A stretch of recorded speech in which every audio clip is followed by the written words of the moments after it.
Di kamar mandi, rak bambu yang dibuat Pak Leknya ambrol bahkan tercecer berkeping-keping. Di kamar kakeknya, dipan terbalik dan sprei tersobek-sobek.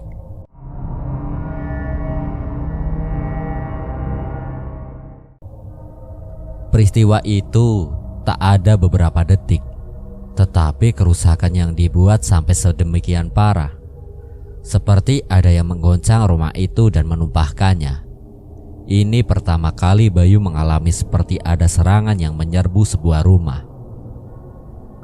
Angin yang seperti masuk ke dalam rumah itu benar-benar membuat seisi rumah porak-poranda.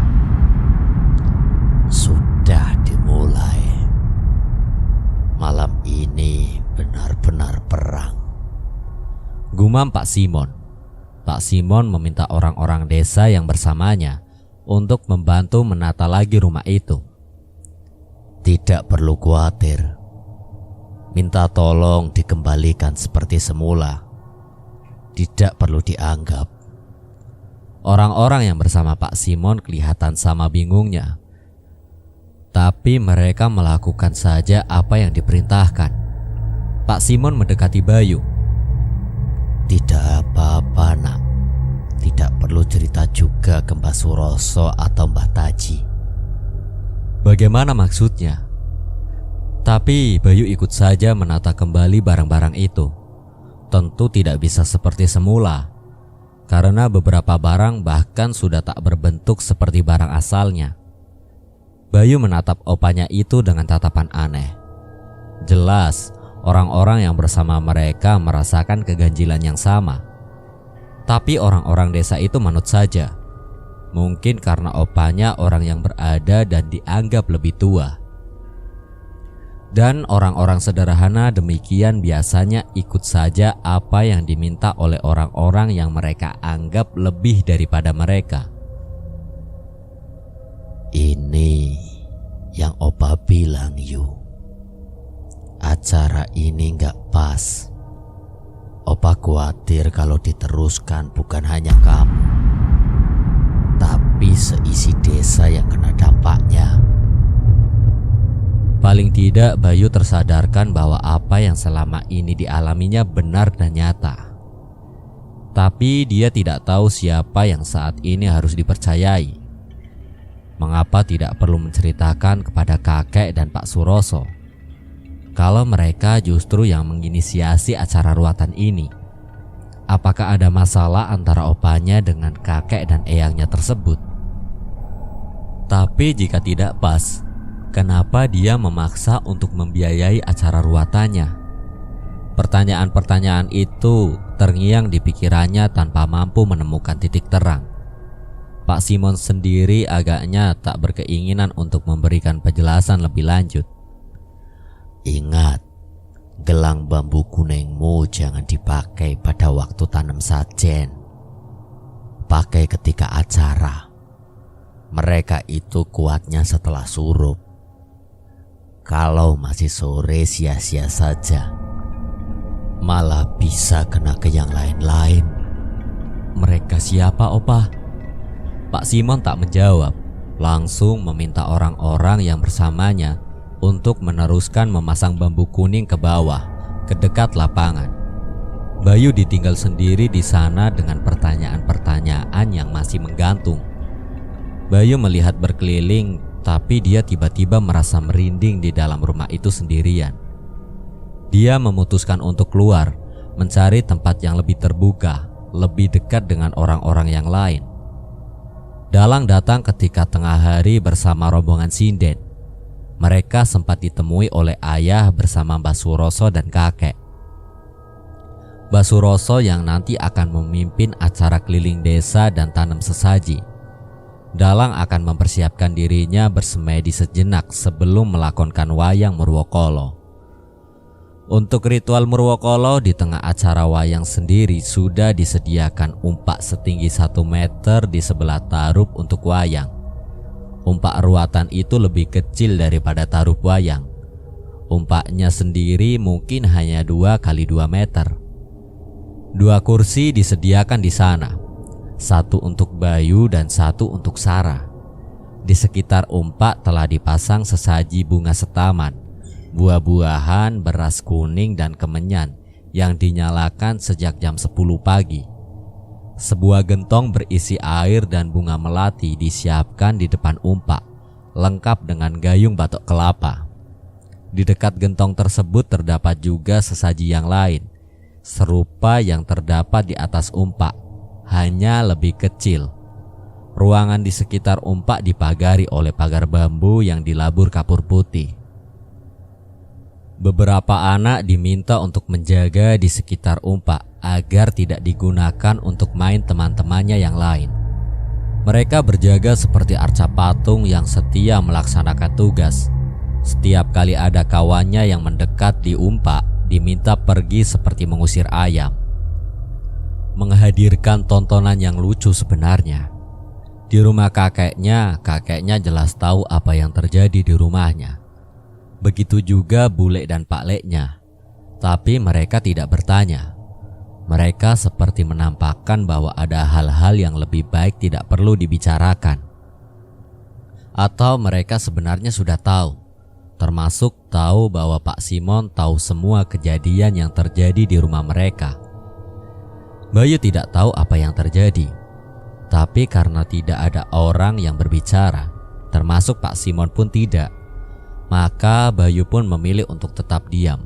Hanya mamanya dan Sarah ketika mereka sempat masuk ke dapur, mereka ngomel-ngomel melihat pintu dapur yang terlepas dan Sarah yang juga menemukan kompor penyok dan terlipat.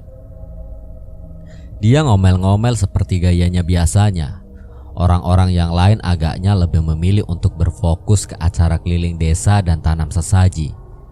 Selesai asar, Pak Suroso bersama kakek, Pak Lek, Pak Simon dan ayahnya sudah berpakaian hitam-hitam bersiap di depan rumah. Bayu dan Sarah diminta untuk berdiri di belakang mereka. Seperti sudah diduga, wajahnya dongkol seperti tidak rela melakukan itu semua. Sebuah kurungan ayam diletakkan di halaman, dihiasi dengan roncenan bunga-bunga melati, bougainville, pandan, mawar, pecah piring. Sarah sempat berbisik kepada Bayu, "Kayak kerandanya orang mati." Bayu menyahutnya dengan, "Hus." Beberapa ekor ayam hitam yang kakinya terikat dibawa oleh beberapa orang di sekitar mereka. Beberapa perempuan membawa sesaji-sesaji yang sudah ditata di tangan mereka. Bunga hijau yang diletakkan di atas anyaman janur dibentuk seperti wadah. Beberapa lain kendi kecil berisi air bunga, beberapa lain membawa obor yang belum dinyalakan. 2 orang anak laki-laki membawa kenong di tangan mereka, juga berpakaian hitam-hitam. 2 yang lain berpakaian dan bertopeng bocah genong. Ada beberapa anak perempuan berpakaian kemben dan berhias make up di wajahnya membawa bokor berisi bunga, uang kepeng, dan beras kuning yang nanti akan disebar sepanjang jalan.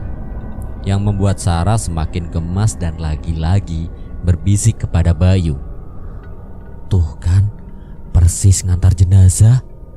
Mbak Suroso maju ke tengah-tengah yang hadir dan mulai menembang sebuah tembang yang tertulis di lembaran kertas di tangannya. "Ono tangis layung-layung, tangise wong wedi mati. Gedhong ana kuncenono, wong mati mangsa wurunga. Ripadha-padha soyung mbokne lara. Cepaka peko Tanjung mbokne lara." Setelah itu lembaran kertas tersebut diberikan kepada Bayu untuk disimpan. Mbak Suroso masih mengatakan beberapa hal lain yang sama-sama sulit dimengerti. Tetapi secara lisan, lalu meminta Bayu dan Sarah untuk mengitari kurungan ayam tersebut. Setelah itu bergantian mereka diminta untuk masuk ke dalam kurungan ayam.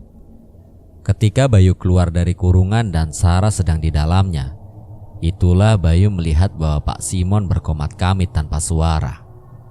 Tak ada yang memperhatikan selain Bayu. Karena perhatian lebih banyak orang lebih fokus kepada Sarah yang sedang di dalam kurungan. Selesai mereka berdua keluar dari kurungan, sebuah sesajen diletakkan di halaman rumah kakeknya. Sebuah hiyo dinyalakan di dekatnya. Bayu dan Sarah dipercik dengan air bunga.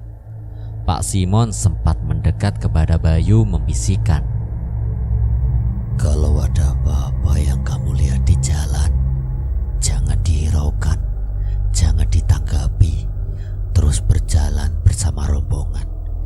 Ingat, gelangnya jangan dipakai sekarang." Selepas sesajen ditanam, selanjutnya rombongan berjalan menuju jalan hutan. Selama perjalanan, anak-anak perempuan yang membawa bokor berjalan di paling depan. Mereka menaburkan bunga, beras kuning, dan uang kepeng ke tanah. Bocah-bocah genong menari di belakangnya, diiringi iringan kenong yang ditabuh bertaluan. Tarian mereka begitu lincah. Bahkan mereka bisa melompat seperti monyet dari satu sisi ke sisi yang lain. Di belakangnya Bayu dan Sarah yang dipayungi, Bayu di depan dan Sarah di belakangnya. Di belakangnya Mbak Suroso, keluarganya, dan para pembawa ayam dan sesajen. Di belakangnya beberapa penduduk desa yang ikut menyerta. Perjalanan cukup jauh. Sampai di tengah hutan, suasana sudah gelap. Beberapa orang menyalakan obor mereka. Gelap tersebut bukan karena sudah mulai sore, tetapi juga karena rimbunya dedaunan pepohonan di sekitar mereka. Tiba di tegalan kakeknya, mereka berhenti. Mbak Suroso memimpin rombongan untuk berjalan meninggalkan jalur hutan lebih ke dalam. Hingga Bayu melihat sebuah punden batu kecil. Punden yang diikat dengan kain hitam membentuk kuncung. Sebuah sesajen yang agaknya masih belum terlalu kering terdapat di kaki punden itu. Sesajen itu disingkirkan dan ritual tanam saji kembali dilakukan. Setelah tanam sesaji, Bayu dan Sarah kembali dipercik bunga. Namun kali ini seekor ayam hitam dipotong dan darahnya diurai sekeliling punden. Dan ketika itulah Bayu melihat bahwa di sekitar mereka ada orang-orang yang keluar dari balik pepohonan. Beberapa dari mereka berwujud seperti manusia biasa, tapi beberapa jelas bukan manusia. Ada yang seperti macan tetapi berkepala manusia. Ada yang besar menggunung, ada juga yang kecil-kecil seperti monyet tapi berjalan dengan dadanya di tanah. Ada yang tinggi berkepala lonjong seperti buah labu siam. Ketika berjalan, kepala mereka miring-miring seperti hendak terlepas dari lehernya. Beberapa berupa hewan-hewan yang tidak dikenalinya, dan beragam rupa lain yang tidak bisa digambarkan. Bulu kuduk Bayu merinding karena makhluk-makhluk tersebut semakin meringsek mendekati mereka, bergabung dengan rombongan. Namun agaknya hanya Bayu yang menyadari hal itu, karena Sarah tidak nampak memperhatikan ada yang berubah di sekitar mereka. Sarah masih dalam wajah dongkolnya sejak dari rumah. Ketika itulah Pak Simon muncul di belakangnya. "Jalan terus, jangan diperhatikan." Ketika rombongan berjalan, beberapa makhluk itu ikut berjalan bersama rombongan, menjadikan rombongan mereka semakin besar. Sedangkan beberapa yang lain berhenti dan punden dan mengelilingi punden kecil yang baru saja mereka tinggali tersebut. Namun bersama dengan perjalanan rombongan, ada yang keluar dari balik pepohonan yang lain. Lalu tercium bau itu lagi. Bau yang diakrabi Bayu. Bayu berusaha dengan keras untuk mengingat bau apakah ini. Ini bukan bau anyir, amis ikan, bukan juga anyirnya laut. Bau ini bau anyir yang arus. Bau yang sangat dikenalnya tapi juga tidak. Dan Bayu berhasil mengingat ini bau apa. Ini seperti bau darah menstruasi ketika Sarah membuang pembalutnya di tempat sampah kamar mandi.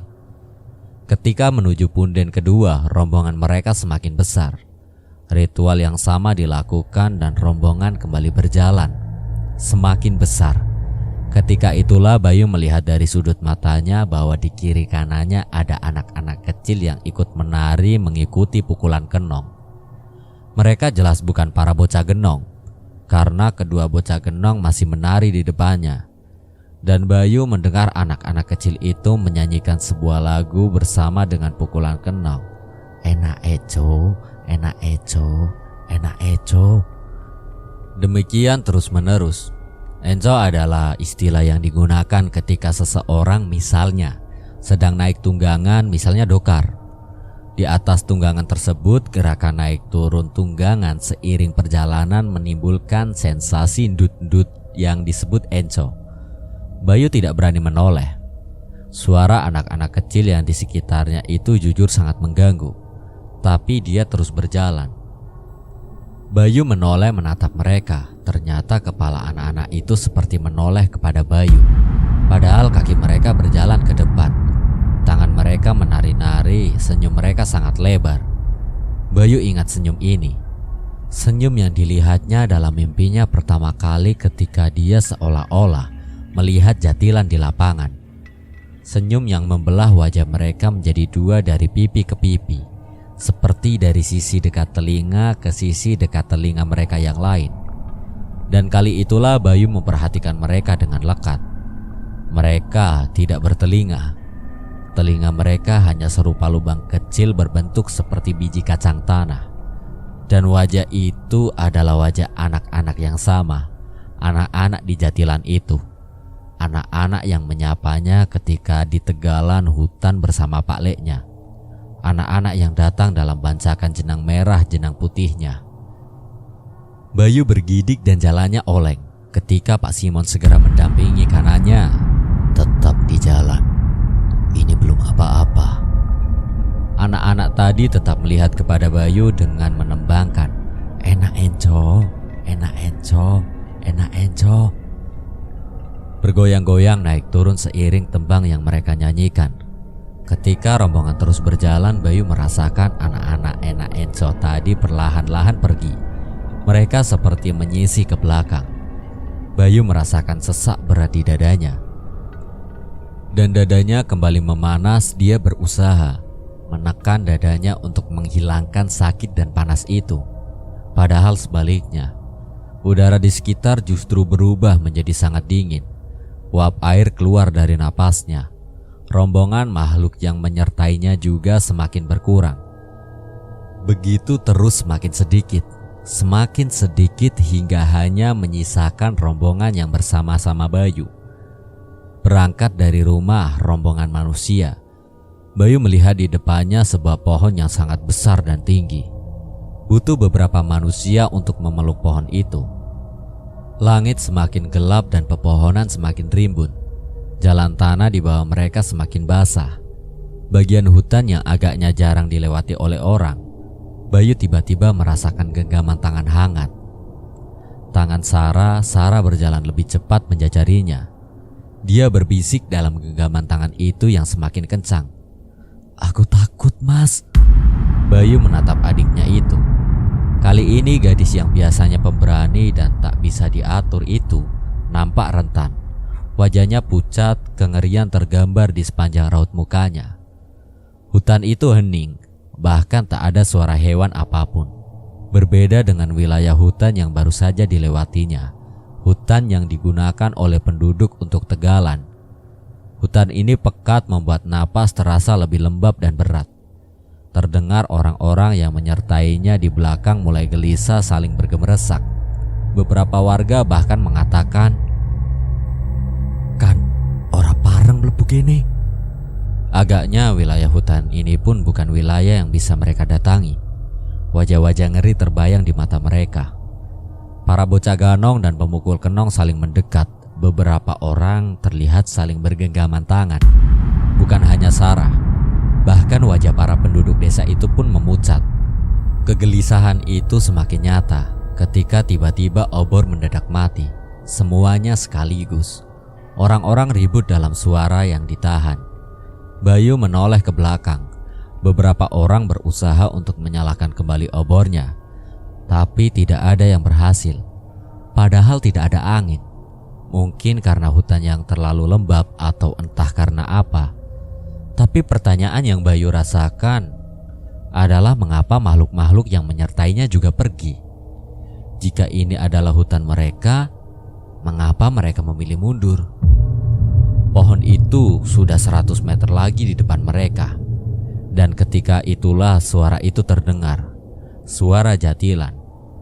Ini bukan jatilan yang biasa dia dengarkan. Musiknya berbeda. Alat musik yang dimainkan juga terasa lebih kompleks. Lebih banyak alat musik. Musik ini sama sekali baru. Baru untuk telinganya. Tapi entahlah, seperti ada sebuah perasaan purba, perasaan bahwa Bayu mengenal musik ini dengan sangat dekat. Tapi tidak mungkin. Suaranya seperti terbawa angin, datang lalu pergi. Tapi bulu kuduknya berdiri. Dia merasakan dingin di leher belakangnya. Bayu sudah tahu sekarang, setiap kali ada yang dingin di leher belakangnya, berarti ada makhluk yang kuat sedang berada di dekatnya. Makhluk-makhluk yang tadi menyertainya dalam perjalanan membuatnya bergidik. Tapi tidak seperti yang ini. Ini lebih dingin. Ada perasaan hampa di dalam dirinya. Perasaan sendirian, perasaan ketika dia terluka. Perasaan yang menyiksa dan tidak bisa lepas. Seperti tersembunyi di balik kulitnya. Tak bisa dibesat. Tak bisa diusir, perasaan kosong tak bermakna. Ketika itulah Sarah menggenggam tangan Bayu lebih keras. Genggaman tangan Sarah tak lagi hangat, dingin seperti dunia orang mati. Seiring dengan itu dada Bayu terasa lebih sesak dan panas. Dan melihat Sarah, mukanya seperti memutih. Udara dingin di hutan itu membuat Sarah seperti sosok yang tak bernyawa. Bayu tiba-tiba merasa takut sekali kehilangan adiknya. Demi itu dia membalas genggaman Sarah sama kencangnya. Dia menggenggam tangan Sarah. Sarah memandangnya. "Mas Bayu, dengar suara." Bayu diam, matanya memandang pohon besar itu. "Aku melihat." Di depannya temaram, serupa pertunjukan di tengah hutan.